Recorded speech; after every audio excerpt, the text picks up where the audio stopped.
नमस्ते। आज हम 3 अलग अलग तरह के मटेरियल से फूल बनाना सीखेंगे। इन्हें बनाने के लिए हमें क्या क्या चाहिए?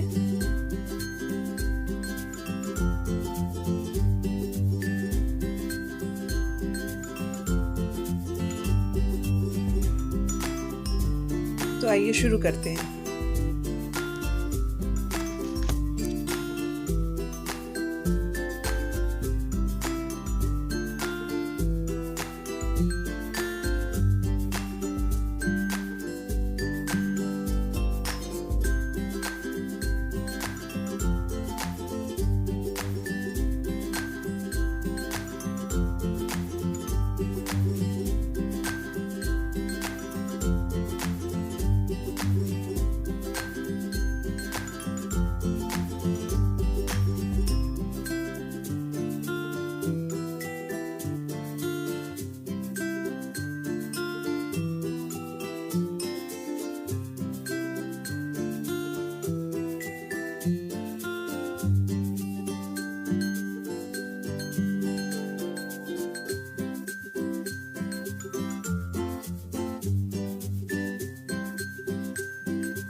अगर ये वीडियो पसंद आया हो तो लाइक करें, शेयर करें, कमेंट करें और चैनल को सब्सक्राइब करें।